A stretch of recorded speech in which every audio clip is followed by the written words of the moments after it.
¿Existe algo más sombrío que una madre que no ama a sus hijos? Yo diría que sí, y es el hecho de que es una situación muchísimo más común de lo que cualquiera puede imaginar, además de un problema que aflige a muchas mujeres y no se reconoce lo suficiente. Un artículo del 2019 de la BBC cuenta la historia de Aliona, una joven mujer rusa, economista por profesión, casada con un hombre llamado Piotr, de quien quedó embarazada. La pareja esperaba a su nuevo bebé con muchísimas ansias, entusiasmados por el sueño de vivir la crianza y la formación de una familia. Se prepararon lo mejor que pudieron, compraron ropa y una carriola. Aliona incluso asistió a clases prenatales. Sin embargo, muy poco después del parto, la joven madre comenzó a experimentar insomnio y ansiedad.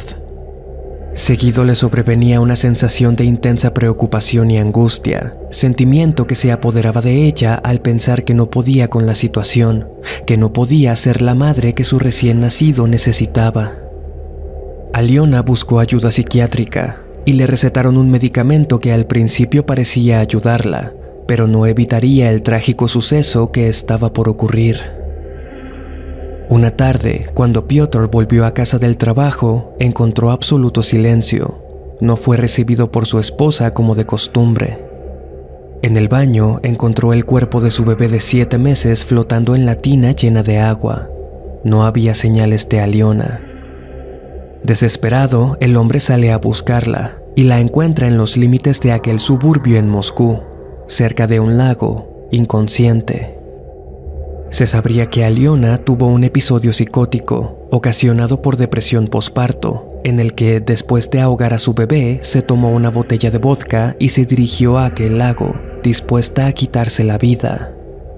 Sin embargo, el alcohol hizo que se desmayara antes de lograr su cometido. Durante los juicios, Piotr acompañó a su esposa, intentando consolarla y brindarle confort. Ella no tenía malas intenciones. Tuvo un colapso psicológico. Si el doctor adecuado la hubiese visto, si yo la hubiese llevado al hospital cuando me lo pidió, esto nunca hubiese ocurrido. Te doy la bienvenida a Viernes de Terror. Yo soy Enrique Treviño. Comencemos. Me da mucho gusto estar contigo nuevamente. Espero que hayas pasado un feliz año nuevo y te encuentres de humor para escuchar más historias siniestras.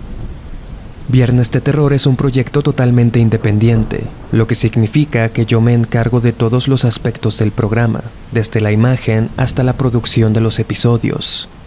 Admito que es un trabajo algo pesado, pero que realizo con todo el gusto del mundo.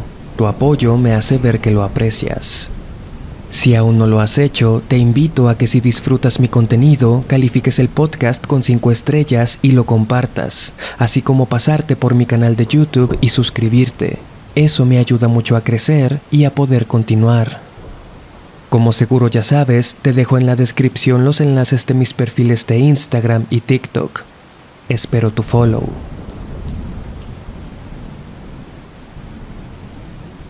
La depresión posparto, así como otras secuelas, por no llamar estragos, que ocasiona el proceso de convertirse en madre, es algo bastante serio y de lo que apenas está comenzando a hablarse.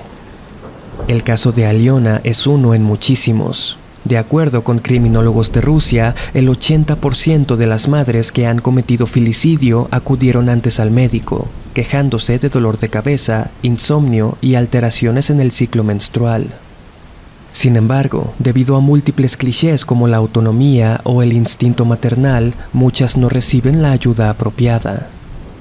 Un artículo publicado por la UNAM menciona que por lo menos 1 de cada 6 mujeres padece algún tipo de depresión posparto luego de dar a luz. Conversando con una amiga psicóloga, convenimos en que la maternidad se vende como un sueño, la realización de cualquier mujer. Un ardiente y apasionado deseo por cuidar y criar a un bebé que por supuesta naturaleza todas las mujeres deben tener. Y puede ser precisamente este cliché lo que ha evitado por tanto tiempo que las madres que sufren de esto puedan comunicarlo. Y es que la depresión posparto viene acompañada de pensamientos muy sombríos. Muchas madres aseguran haber sentido deseos de asfixiar a sus bebés. Mientras los observan llorar, se quedan inmóviles, viendo a aquella criatura que salió de su cuerpo y que en muchos casos arruinó su figura. Esta dismorfia también puede generar sentimientos de odio y rechazo hacia el recién nacido. La madre, sumida en una agonía mental, tiene pensamientos muy oscuros, en los que arroja a su bebé por la ventana o lo toma de una pierna y lo estrella contra el suelo o la pared. Por supuesto, esto genera un conflicto interno y una confusión abismal. Imagina que toda tu vida escuchaste que no existe amor más grande y natural que el de una madre por sus hijos. Tantos testimonios de cómo se enamoran en el segundo que los ven y sienten una conexión inmediata. Y ahora que tienes al tuyo en brazos, solo quieres deshacerte de él o ella. Es lógico que esto te haga sentir como un monstruo, una anomalía, un error de la biología. Y por lo mismo es algo que guardas en secreto, porque no quieres que nadie se dé cuenta de cómo te sientes. Sabes perfectamente cómo van a criticarte.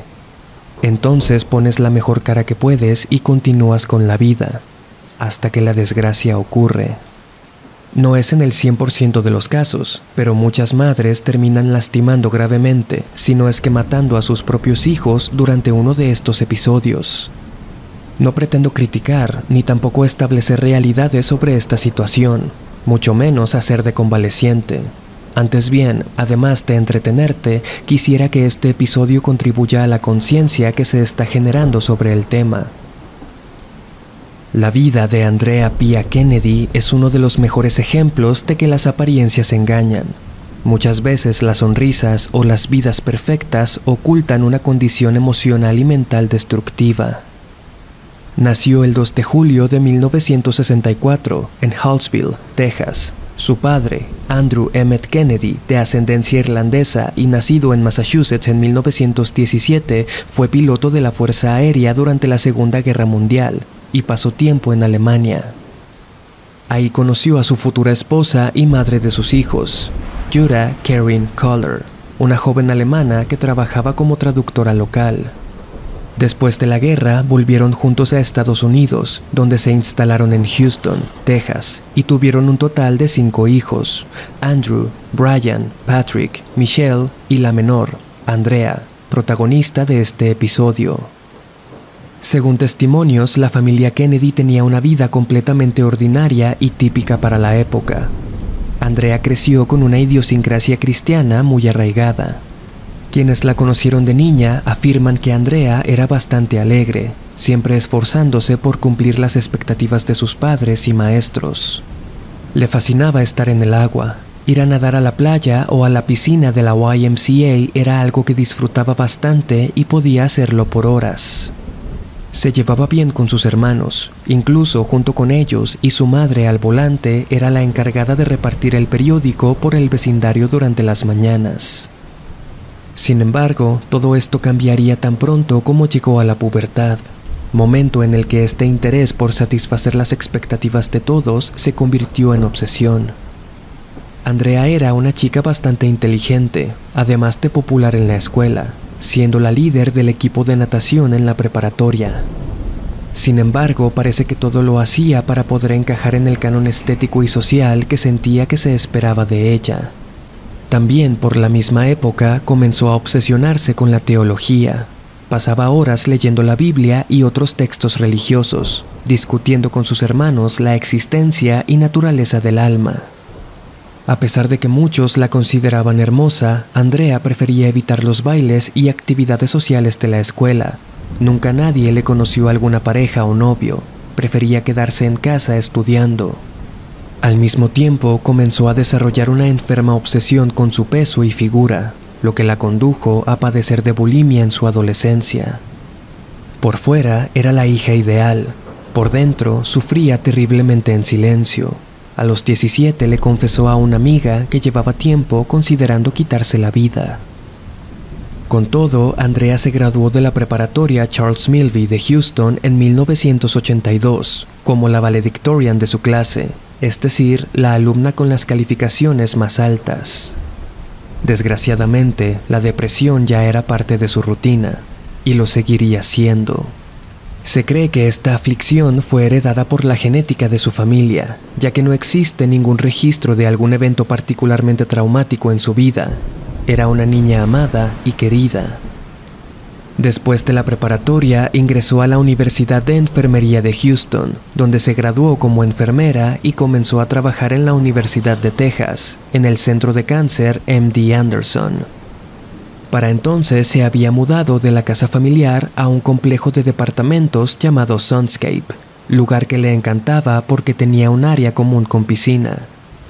Es aquí que conoce a Russell Yates, un joven que vivía en los mismos departamentos. Russell, o Rusty como lo llamaban, contaría que la primera vez que vio a Andrea fue en el verano de 1989 en la piscina del edificio. Ella flotaba tranquilamente mientras él estaba sentado en la orilla escuchando el radio. Russell trabajaba como desarrollador de sistemas de cómputo para la NASA y sintió atracción por aquella chica en la piscina de inmediato. Sin embargo, no se atrevió a hablarle. Sería hasta meses después que Andrea también se había percatado de su presencia, y de hecho fue ella quien dio el primer paso y lo invitó a salir. Todo iba de maravilla entonces. Pocos meses después de comenzar su relación, se mudaron a vivir juntos, y 3 años más tarde, el 17 de abril de 1993, se casaron. Gracias al buen salario que Russell recibía en su trabajo en la NASA, el matrimonio pudo adquirir una gran casa con 4 habitaciones en Friendswood, Texas. Y tan pronto como se mudaron, anunciarían que, siguiendo sus valores cristianos, tendrían tantos hijos como Dios quisiera mandarles. Entonces, la verdadera pesadilla comenzó. Su primer hijo nació el 26 de febrero de 1994 y lo llamaron Noah Jacob. En este punto, Andrea decide dejar su trabajo en el centro Anderson, ya que debía quedarse en casa para cuidar a su bebé. Las versiones varían dependiendo de la fuente. Algunas dicen que fue Russell quien insistió que dejara el empleo, ya que era su deber quedarse en casa para criar a su hijo, a lo que la mujer accedió a pesar de amar su trabajo. Justo después del nacimiento de Noah, Russell fue trasladado por trabajo a Florida, por lo que los tres se mudaron un tiempo a Seminole, donde alquilaron una pequeña casa rodante. En retrospectiva, Andrea declaró que durante la recuperación del parto comenzó a tener visiones muy vívidas de un cuchillo y pensamientos de apuñalar a alguien, además de visiones donde Satanás le hablaba directamente, pero en su momento no se lo dijo a nadie. Durante este periodo, en Florida, Andrea queda embarazada de nuevo y da a luz a su segundo hijo, John Samuel, el 15 de diciembre de 1995.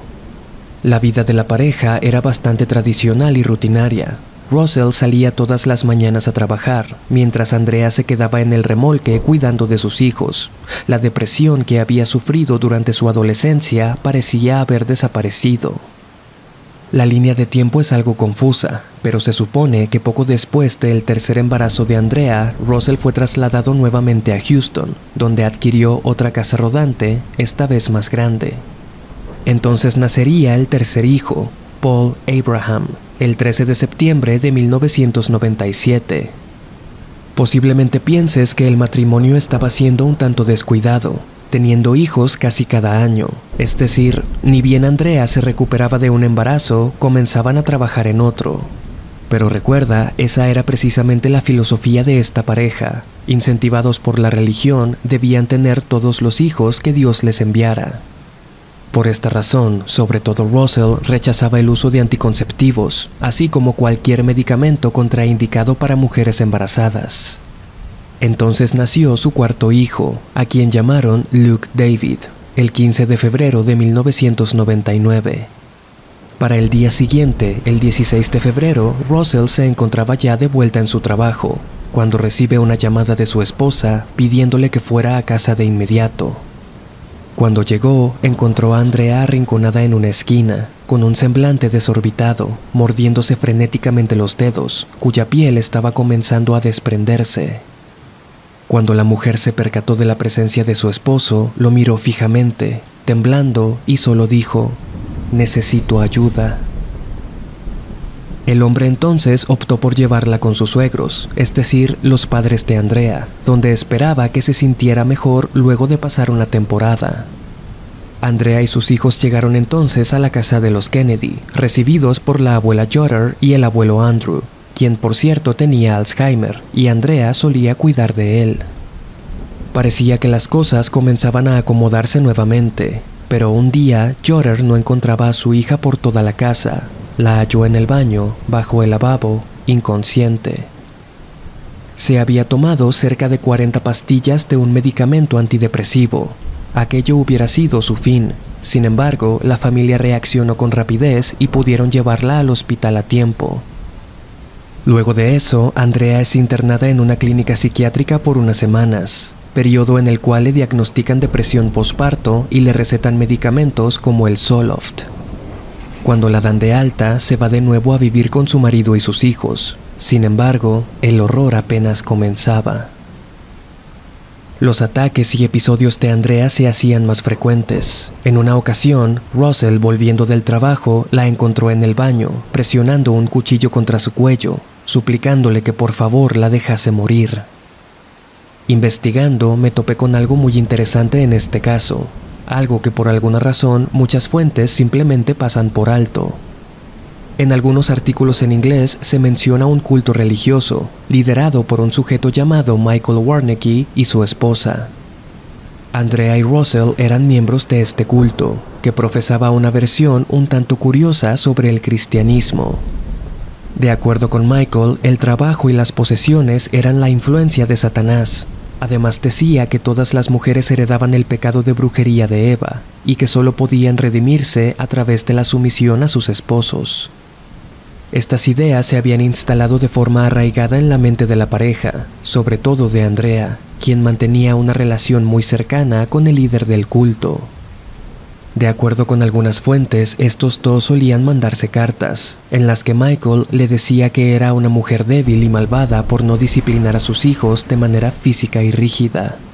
Además, le reprochaba el tomar medicamentos antidepresivos, lo que provocó que Andrea interrumpiera su tratamiento. Su familia se daba cuenta de esto y trataban de hacer entrar a Andrea en razón, lo que ocasionó que la mujer comenzara a alejarse de ellos, aunque aún iba a la casa de sus padres para cuidar de su papá con Alzheimer. Su estado se deterioraba con rapidez. Comenzó a hacerse daño clavándose las uñas en distintas partes del cuerpo y arrancándose el cabello, dejándose espacios calvos en la cabeza. Se sabe que intentó quitarse la vida 2 veces más, cuando fue ingresada de nuevo a la clínica, donde por fin una psiquiatra, la doctora Eileen Starbranch, la diagnosticó con psicosis posparto. Esta es muy diferente y no debe ser confundida con la depresión posparto. Afecta a 1 de cada 1000 mujeres y sus síntomas son mucho más severos. Se le dio tratamiento que incluyó Effexor y Haldol, un potente antipsicótico. Esta nueva medicación pareció funcionar de maravilla. La familia dejó de vivir en un tráiler y se mudaron todos a una pequeña pero hermosa casa que les fue posible adquirir gracias al sueldo de Russell. Sin embargo, la doctora Starbranch le había hecho una advertencia a la pareja. De continuar teniendo hijos, era una certeza que Andrea volvería a tener brotes psicóticos. Pero por supuesto, esto iba en contra de sus creencias, y la felicidad solo duraría 7 semanas, luego de las cuales Andrea quedó embarazada por 5ª vez, y por el bien del bebé dejó la medicación nuevamente. Mary Deborah nació el 30 de noviembre del año 2000. Tan solo unos meses después, el 12 de marzo del 2001, el Alzheimer del padre de Andrea por fin cobró su vida, y ese fue el momento de su colapso final. La mujer dejó de tomar líquidos, pasaba la mayor parte del tiempo callada y leyendo su Biblia obsesivamente. Continuaba autolesionándose. La llevaron de nuevo al centro de tratamientos, donde recibió atención del doctor Mohammed Said, y la dieron de alta en abril de ese mismo año. Sin embargo, volvió a abandonar el tratamiento. El 3 de mayo del 2001, Andrea llenó la tina de su casa, mientras estaba en un estado casi catatónico. Inmersa en sus pensamientos, con la mirada perdida y sin pronunciar palabra, Russell la encontró en el baño y decidió sacarla de la casa nuevamente. El Dr. Said le advirtió a Russell que era muy importante mantener a su esposa bajo supervisión. No debía dejarla nunca sola, mucho menos con los niños. Pero Russell tenía que trabajar, y el 20 de junio del 2001, con la promesa de que su madre, Dora Yates, llegaría una hora después de que su hijo saliera al trabajo, Andrea se quedó sola con sus hijos en casa. Llenó la tina del baño, y su primer víctima fue Paul, de 3 años y medio, a quien ahogó con sus propias manos. Luego puso el cuerpo en su cama. Siguió con Luke, de 2 años, a quien también mantuvo a la fuerza bajo el agua hasta arrebatarle el último aliento. Luego colocó su cuerpo junto al de su hermano. El siguiente fue John, de 5 años, cuyo cuerpo también fue puesto en la cama con los otros. Luego cargó a la pequeña Mary, de tan solo 6 meses, y la ahogó también en la tina, dejando su cuerpo flotando. En ese momento, el hijo mayor, Noah, entró al baño, y cuando preguntó a su madre qué le pasaba a Mary, Andrea también lo ahogó. Dejó el cuerpo de Noah en el agua, tomó el de la bebé Mary y la colocó en los brazos de John en su cama. Después tomó el teléfono, llamó al 911 y les dijo que necesitaba un oficial en su casa urgentemente, pero no decía nada más. La operadora incluso le preguntó a Andrea si había alguien con ella impidiendo que respondiera a las preguntas. Con la promesa de que una patrulla se apersonaría pronto, la mujer colgó el teléfono y esta vez llamó a su esposo, quien por cierto aquel día iba a presentar un importante proyecto en su trabajo. Andrea le dijo que algo malo le había pasado a los niños, a todos. La policía llegó primero, topándose con la horrenda escena y con Andrea admitiendo abiertamente ser la responsable. En eso llega Russell, quien se dirige agresivamente a la entrada. Entonces los oficiales deciden escoltarla por atrás de la casa. Aún tenía el cabello y la camisa mojados. En la estación, Andrea confesó todo. Dijo que había esperado que Russell se fuera para aprovechar el intervalo de tiempo entre su salida y la llegada de su suegra. Al cuestionársele por qué lo hizo, dijo que deseaba salvar a sus hijos del infierno. Dijo que ella era descendiente de Eva, que por lo tanto era malvada y no lo suficientemente firme con sus hijos. Esto los haría crecer para ser igual de malvados, por lo que decidió matarlos para evitarles ese destino. Estaba segura de haberlos enviado con Dios. El caso fue todo un escándalo y provocó una dualidad entre la población. En mi opinión personal, con justa razón, mucha gente responsabiliza a Russell parcialmente por este incidente. La realidad es que jamás tomó en serio el padecimiento de su esposa. No sentía reparo en ignorar las instrucciones de los médicos y de insistirle que abandonara los tratamientos. En un programa de televisión, el hermano de Andrea, Brian, contó que en una de las ocasiones en las que la llevaban a una clínica, escuchó que Russell dijo: "Todo lo que necesita la gente deprimida es una fuerte patada en el trasero para motivarles". Según declaraciones de Russell, nunca le dijeron a él que su esposa sufría de psicosis posparto y que de haber sabido que podía ser peligroso para sus hijos, no hubiera tenido más bebés con ella. Por otra parte, se sabe que Andrea hacía de su conocimiento todo lo que los doctores le decían, pero Russell imponía su voluntad religiosa sobre ella, a quien solo elogiaba cuando hacía un buen rol de madre. La defensa argumentó la insanidad mental de Andrea, pero esto fue refutado, ya que en el momento del crimen ella admitió haber esperado que su esposo se fuera para hacerlo, lo que implica que en ese instante estaba en correcto uso de sus facultades. Fue así que en marzo del 2002 fue sentenciada a cadena perpetua. En 2006 se le concedió un nuevo juicio en el que se reconoció su condición mental. Entonces fue transferida al hospital de Kerrville, en Texas, donde según lo que leí permanece hasta hoy en día, haciendo manualidades que son vendidas de forma anónima a diversas caridades.